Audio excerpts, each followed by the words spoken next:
palpak. Ipinahamak yung kanyang mga kandidato na kumpleto. Diyos ko po, sabi ko nga sa inyo, kung ang mag-aalok ng produkto ay kahina-hinala ang pagkatao, aba, ibibilin mo pa ba yung produkto na yan? It's too good to be true. Ibig sabihin, nagsisinungaling ang mga hayop na yan.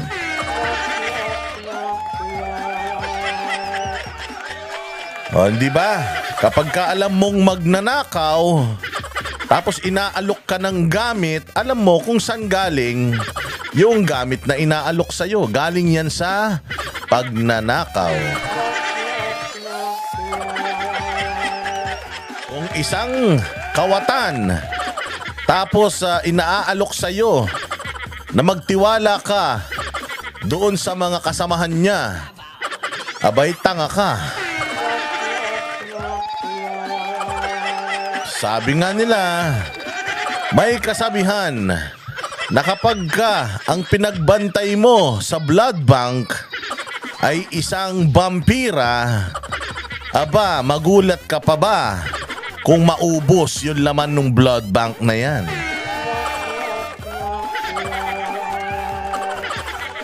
Ilagay natin sa totoong buhay. Kung ang magbabantay o gagamit ng o pagkakatiwalaan ng pera ng taong bayan ay kawatan, magnanakaw, estapador, sinungaling, aba, magugulat ka pa ba kung anong mangyayari sa pera na yan? Abay, syempre, pupunta yan unang-una sa mga bisyo nila. Pangalawa, sa mga kabit nila. Pangatlo, sa mga anak nilang mga abusado. Pang-apat, sa mga cronies nila o mga kaibigan nilang mga negosyante. Ano na lang ang matitira sa mga kababayan natin? Ano na lang ang matitira sa mga Pilipino? Kapag gaganyan mga bossing, puros mga sindikato ang ilalagay natin sa gobyerno, walay na. Oo, kapag nabudol kayo noong 2022 at nagising kayo sa katotohanan, tapos ngayong kumakandidato ulit ang mga kawatan, tapos magpabudol kayo ulit, nagpabili ulit kayo ng boto sa halagang libo-libo, tapos maghirap ang bayan natin ng doble pa sa hirap ngayon. Ma-impeach si BP Sara, makulong si Pangulong Duterte, tapos magagalit na naman kayo.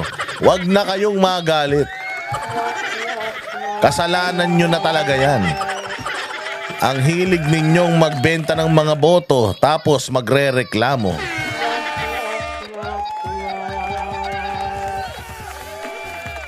Kaya magbago na kayo, mga bossing. Huwag na kayong mahalin tulad doon sa mga hayop. Na mga hayop na hanggang ngayon ay naloloko pa rin at nagpapaloko pa din. Dahil mga bulag, mga zombie, blind supporters. Ang tawag sa mga blind supporters, mga bossing. At ayan, saan ba kasi nanggigigil? Si Pangulong Duterte, ay mali pala. Si Pangulong Bongbong Marcos, saan ba kasi siya nanggigigil? Ano ba kasing pinanggagalingan ng galit niya? Bakit dalawang tao lang ang target niya? Ang target niya si Pastor Apollo Kibuloy at saka si Pangulong Duterte lang. Bakit? Eto mga bossing, ipapakita ko sa inyo kung bakit, ha? Ipapakita ko sa inyo kung bakit para at least alam ninyo kung ano bang pinanggigigilan talaga ni Bongbong. Ayan Pastor Apollo Kibuloy, kauna-unahang kandidato sa Senado na nagsagawa ng nationwide proclamation rally. Diyan siya gigil na gigil. Dito siya mga bossing gigil na gigil sa proclamation rally na ito. Unang-una sa lahat, nandiyan Banateros. Ang tagal-tagal niya nang gusto makuha yung Banateros, di niya makuha-kuha. Tapos nandito kay Pastor Apollo Kibuloy. Mantakin mo sabay na sabay yan. February 11, naglunsad sa Ilocos Norte, sa Baluarte niya pa. Sa Baluarte niya na naglunsad, putya yan. Yung mga umattend, masama pa loob. Mga nakasimangot. Mantakin mo si Pastor Apollo Kibuloy, taga Davao. Taga Davao siya. Tapos naglunsad siya dito sa Metro Manila, sa Pasig, Inares. Punong-puno. Siya pa lang yan ha, mag-isa pa lang siya. Walang artista, ako lang ang nandyan. Pero dinumog ng taong bayan hanggang loob, hanggang labas. At eto mga bossing, one versus the whole alyansa. Isang tao, partida, nakakulong pa versus alyansa ng bagong mga kawatan sa Pilipinas. Nationwide, buong Pilipinas, Luzon, Visayas, Mindanao, di ka ba naman mapipikon? Kaya naman, Timano, paghawak niya ng mic, binanatan niya kagad si Pastor Apollo Kibuloy. Eh lalo, nilaglag niya yung sarili niya. Kasi ganito yan, Bongbong Marcos ha. Ganito yan, Bongbong Marcos. Always remember na when emotion is high, intelligence is low. Huwag kang nagsasalita ng galit ka. Wala, bobo ka na nga. Kahit hindi ka galit, bopuls ka na nga. Eh lalo pa pag galit ka, nadodoble yung katangahan mo. Tingnan mo. Ipinapangandidato mo, yung ikinakampanya mo yung mga kandidato nyo. Pero inilalaglag mo sila at the same time subconsciously. Alam mo kung bakit subconsciously? Because wala kang consciousness. Pulpul ka eh. Wala kang wisdom. Oo, yun ang talo ka. Talo ka. Alam mo kung bakit? Kasi mga tanga kayo. Tapos, eto si Pastor Apollo Kibuloy, ganyan ang magaling na leader na kailangan ng bayan natin Pilipinas. Hindi naman natin kailangan ng mga politiko. Hindi natin kailangan ng mga magagaling mangako. Ang kailangan natin, leader na makikinig, leader na magli-lead sa atin sa magandang destinasyon. Ganyan si Pastor Apollo Kibuloy, mantakin mo, nakakulong. Mantakin mo, political prisoner. Ang poster boy ng political persecution sa bayang Pilipinas at pang-aabuso. Dahil siyang inabuso eh. Tapos nakakulong pa pero nakapag-mobilize ng ganito. What more ang kaya niyang gawin ay kung siya ay makakalabas ng kulungan at makakapangampanya na at lalong-lalo na kung mananalo sa Senado. Ano na kaya ang kaya niyang gawin? For your information, meron na siyang 70 plus bills and counting na mga nagawa na habang siya ay nakakulong. What more kung siya ay makakalabas? Panoorin natin kung bakit na-insecure. Panoorin muna natin ngayon kung bakit na-insecure si Bongbong kaya bula ng bibig at inilalaglag niya yung kanyang mga kandidatong mga kawatan din naman. Sabi nga, bagong Pilipinas pero lumang kandidato. Pucha, katarantaduhan yan. Dapat bagong Pilipinas, bagong kandidato. Kung corrupt na yung mga yan noon, di corrupt pa din yan ngayon. O panoorin natin itong balitang ito and then isa-isahin natin lahat ng mga statement ng mga senatoriables patungkol sa patutsada ni Bongbong Marcos na sila daw ay pinabili lang ng suka. O eto, pakinggan muna natin at tingnan muna natin bakit gigil na gigil, inis na inis si Pangulong Marcos dito kay Pastor Apollo Kibuloy. Si Pastor Apollo Kibuloy, wala pong perang nilulustay galing sa gobyerno. Etong alyansa ng bagong Pilipinas, pera ng bayan ang ginagamit siguro dyan. Pero putya, palpak pa din. Hindi pa rin nila makuha ang puso ng taong bayan. Bakit? Paano ba naman? Kawatan yung nangangampanya sa kanila. Palpak yung nangangampanya sa kanila. Walang utak yung nangangampanya sa kanila. Mayabang lang yung nangangampanya sa kanila. Pero pag may bagyo sa bayang Pilipinas, hindi naman alam ang gagawin. So kung walang alam yung nangangampanya, bopols yung nangangampanya, anong tawag sa ikinakampanya? O di aso ng bopols. Di ba? Si PRRD, tingnan mo yung mga ikinakampanya ni PRRD, lahat kapita-pitagan. May mga may mga kaso sa ombudsman, wala. May mga kaso ng tax evasion, wala. Si Pastor Apollo may kaso pero mahina. Dinismiss na. Dinismiss na ng 4 na taon na nakakalipas tapos binuhay ulit. Kasi nga kakaibigan siya ni PRD. Pero si Pastor Apollo Kibuloy, marami na itulong sa bayan. Sobrang dami. Sigurado ako mas madami pang naitulong si Pastor kaysa kay Bongbong. Pakinggan natin tong balitang ito. At inyo pong suriin, bakit gigil na gigil si Marcos sa kabila ng nasa kanila ng lahat ng biyaya ng mga kawatan. Oo, pero si Pastor Apollo Kibuloy, biyaya lang ng kaliwanagan ang nasa kanya. Pero kita mo kung papaano siya kumilos at mag-organisa. Pasok. Sa kauna-unahang pagkakataon sa 2025 senatorial elections, isang kandidato ang nakapagsagawa ng sabay-sabay na nationwide proclamation rally. At ito ay walang iba kundi si Pastor Apollo C. Kibuloy. Narito ang balita ni Almar Forsuelo.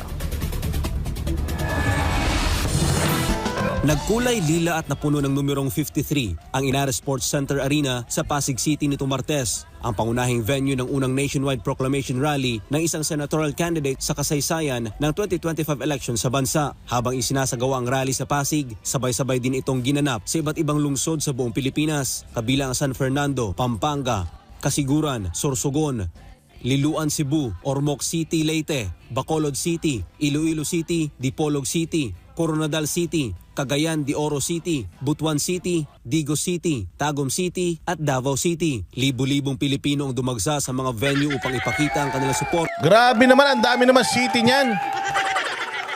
Sobrang dami naman city niyan.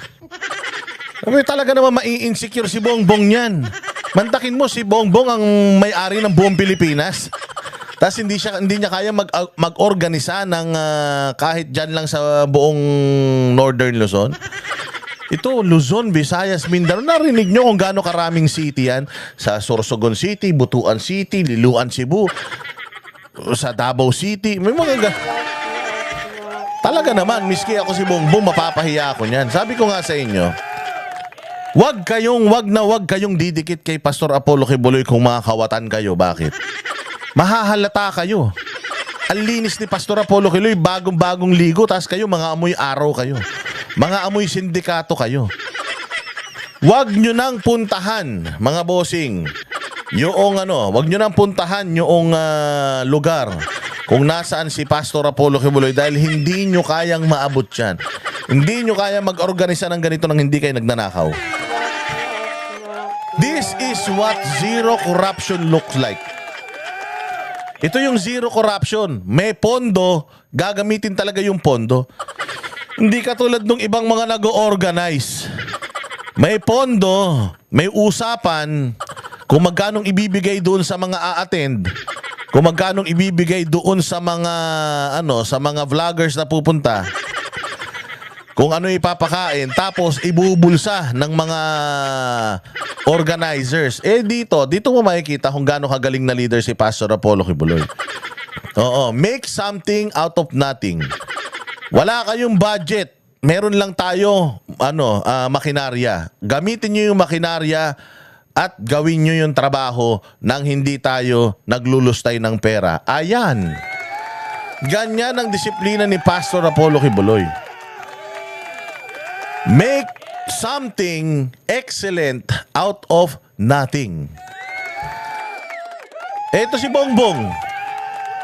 Putay na, kung walang pera, walang magagawa yan. Kung walang kurakot, walang matatapos yan. Ito si Pastor Apollo Kibuloy, hindi ba? Walang budget, nakakulong. Pero nakita mo kung gaano kagaling yung kanyang Pastor Apollo C. Kibuloy for Senator Movement. Talaga naman mai-insecure ka. Mai-insecure ka talaga, coverage pa lang. Mahihiya ka na. Tingnan mo yung coverage si Pastor Apollo Kibuloy. Pag sinabi mo, Bato de la Rosa, boom. Pag tingnan mo yung backdraft nila, yung LED screen nila, boom, nandoon na lahat yung mga information tungkol kay Bato de la Rosa, kung sino man yung tatawagin nila ng mga kandidato. Ganun kagaling yang na yan. Oo, ganun kagaling yung production na yan. At saka dyan mo makikita pagka nagsalita, di ba? Ako, nagsasalita akong ganyan. Maririnig mo dun sa background, yung mga tao naririnig mo. Alam mo kung bakit? Pati yung mga tao may mikropono para talagang naririnig mo yung interaction ng mga tao doon sa nagsasalita sa harapan. Yung palakpak, yung hiyaw. O tingnan mo yung kanila, wala.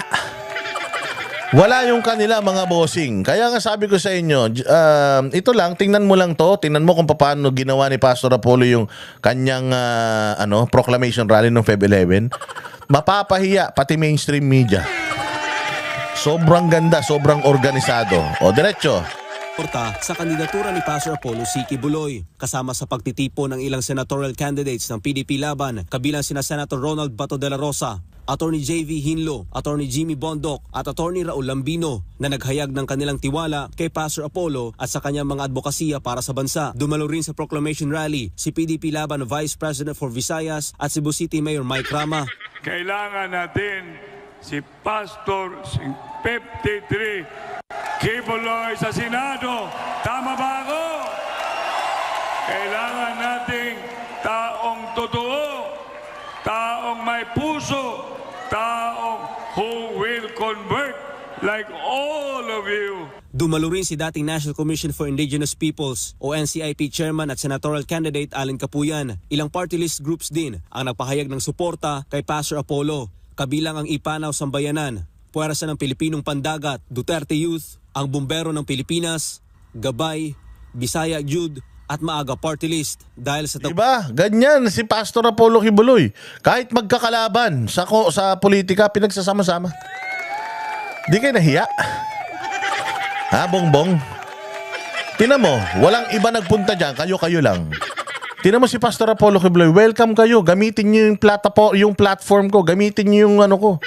Gamitin niyo yung reach ko, gamitin niyo yung technology ko. Gamitin niyo yung stage ko. Para sa mga walang budget na mga party list, walang budget na mga kandidato. O gamitin niyo yung network ko, ipakilala niyo yung mga sarili ninyo.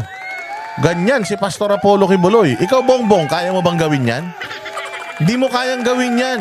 Wala ka yan. Wala kang utak eh. Wala kang utak, wala kang puso, wala kang wisdom. Mukha ka lang pera talaga. At sakim ka lang sa kapangyarihan. Si Pastor Apollo Kibuloy, pinahihiram niya lahat. Ganyan din ginawa niya sa'yo eh. Pinahiram niya lahat sa'yo. Tapos anong ginawa mo? Ibinigay niya yung kanan, kinuha mo pa yung kaliwa, kinain mo pa, pati yung paa. Kapal ng mukha mo. Ganyan si Pastor Apollo Kibuloy. Walang magkakalaban. Politika lang yan. Manalo ang manalo. Pag natalo, better luck next time. Ganun lang yun. Si Pastor Apollo Kibuloy, kung matalo to, sa tingin ninyo, magagalit to? Hindi. Nothing to lose si Pastor Apollo Kibuloy. Nakakulong na ngayon yan. Eh. Nothing to lose siya, mga bossing. Matalo siya, wala siyang pakialam. Pag natalo siya, lalaya lang yan. Matatapos yung kaso niya, lalaya yan. Babalik lang yan sa pagpipreach. Makakabalik yan sa Amerika, makakaikot yan doon. Mas mapapalago niya yung simbahan niya. Makakapag-focus siya. Oh, di ba pwede naman niyang gawin yun eh. Pero hindi, sabi niya nga, gawin na natin sa buong Pilipinas. Napaganda ko na yung Kingdom of Jesus Christ. Di gawin na natin sa buong Pilipinas. Pero kung matalo to, so what? This person has nothing to lose. Sobrang successful na nito. Actually, ang mawawalan tayo. Tayo ang kawawa pagka hindi na tayo nagkaroon ng mga ganitong kalidad ng mga politiko. Bakit? Kasi nga, ito ang magiging konsensya ng Senado. Siya ang magiging tagapagbantay ng pera ng mamamayan sa Senado. Siya po yan. At sisilipin niya lahat ng mga korupsyon sa Senado, sa Kongreso, sa Pilipinas. Siya yung magiging moral compass ng bayan nating Pilipinas. So, ayaw nyo nun? Kung ayaw nyo nun, bahala kayo. Wala na pag-asa Pilipinas. Katulad din ni Inday Sara. Kung ma-impeach si VP Sara ngayon, di tuwan-tuwa pa yun. Kasi hindi na siya abalahin ng politika, hindi na magdadasal yung mga tao. Hindi na siya kukulitin ng mga tao tumakbo, di ba? Yung mga taong hindi patay gutom sa kapangyarihan, sila yung gustong-gusto ng taong bayan. Oh, so kung mga ito hindi lumabas, okay lang. Life goes on. Oh, mas mabuti pa siguro nga yan eh. Hindi na may stress itong mamang ito eh. Kaya lang, tayo naman ang kawawa nun. Tayo naman ang kawawa, mapupunta na naman tayo sa mga magnanakaw. Mapupunta na naman tayo sa Lacson, sa Soto, sa Pacquiao. Mapupunta na naman tayo sa mga Trillanes, mga De Lima, mga Makabayan, dyan kay Risa Ontiveros. Anong mangyayari sa bayang Pilipinas pag ganyan? Tagumpay ng unang nationwide proclamation rally ng isang senatorial candidate, bumilib ang political strategist na si Malu Tiquia. Ayon kay Tiquia, kahanga-hanga ang lawak ng suportang natanggap ni Pastor Apollo sa kabila ng mga hamong kaniyang kinakaharap. Kayo po ang una sa kampanyang ito na nakagawa ng nationwide kick-off. At tumataas ang balahibo ko pag tinitingnan ko kasi wala silang kandidato. Hindi nila kasama si Pastor Kibuloy. Di ba? Saan ka partida?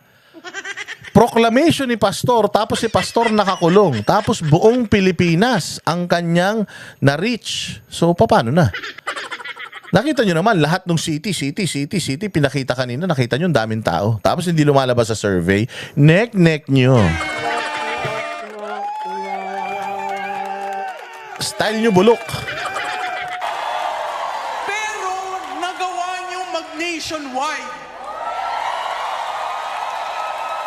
So sa mga nanonood, kung gaano katibay ng KOJC at ng mga kasapi ni Pastor Kibuloy, ito na po yun. Nakikita niyo kung gaano silang kalakas. At nararamdaman ng buong Pilipinas na pinaglalaban natin ang kausa ni Pastor Kibuloy. Sa kanyang recorded message, muling binigyang diin ni Pastor Apollo na ang kanyang pagtakbo sa Senado ay isang espiritual na misyon at kung paano niya pinangunahan ang The Kingdom of Jesus Christ ganun din niya pamumunuan ang bansa. Iginit niyang isang malinis at tapat na gobyerno ang kanyang isusulong na may zero corruption, zero waste at walang pagnanakaw ng pera ng bayan. Kaya pag tayo ay nakahawak po ng political power, Ayan, alam nyo ba, na habang nagsasalita si Pastor dyan, nakaswero siya. Nakaswero siya. O, ano nangyari? Pagkatapos nitong proclamation rally, putya, nabwisit. Yung administrasyon na naman. Anong ginawa? O yan, inutos, ibalik na siya sa loob ng kulungan. Ganyan ang laro ng mga putang ina. Ganyan ang laro ng mga hayop, hindi tumanggap ng pagkatalo. Paano ba naman ang bubobo nyo? Sabi ko nga sa inyo, kakalabanin nyo yung man of God. Kakalabanin nyo yung malinis na tao. Makikita talaga kung gaano kayo kabobot, kahayop. gagamitin natin ito para sa kaayusan ng bansang Pilipinas na makikita nila ang leadership ng hinirang na anak na walang korupsyon, na walang dibisyon, na walang away, na walang kaguluhan, kundi bibigyan ko sila ng direksyon kung saan dapat pumunta ang bansang ito. Bukod sa pagsugpo sa katiwalian, bahagi rin ng plataporma ni Pastor Kibuloy ang pagpapalakas ng ekonomiya, pangangalaga sa kalikasan at pagpapanatili ng kaayusan sa bansa. Ang lahat ng ito ay bahagi ng kanyang hangaring gawing isang first world country ang Pilipinas. Kalooban ng Ama na ako'y papapasukin dito sa magulong mundo ng politika upang tulad ng sinabi ko, magbigay ng direksyon, magbigay ng kaayusan, at magbigay ng development sa bansang ito hanggang ito ay maging isang first world country na zero ang korupsyon, malinis, walang basura, maganda, maayos, ang mga estero, malinis, coastal, malinis, nagtatanim ng puno araw-araw. Bukod sa Pilipinas, isinagawa rin ang Pastor Apollo C. Kibuloy for Senator movement sa iba't ibang bansa. Pati sa iba't ibang bansa. Pucha, talaga naman mapipikon si BBM yan. Mapipikon talaga si BBM. Mauutal-utal talaga yun. Mantakin mo, hindi lang buong Pilipinas, pati pala buong bansa ay ibang bansa. Ano ba yan? Tulad ng Spain, Amerika, Hong Kong, Italy, New York, Uy, Spain, Amerika, Hong Kong, nandun pa ako. at iba pang bahagi ng mundo. Sa iba't ibang panig ng daigdig, nagpahayag ng suporta ang Filipino community at ipinabot ang kanilang kagustuhang pangunahan ang kilusan para mailuklok si Pastor Apollo C. Kibuloy sa Senado. Para sa Diyos sa Pilipinas. Tignan mo naman yan, di ba? Palakpakan natin ang ating mga sarili.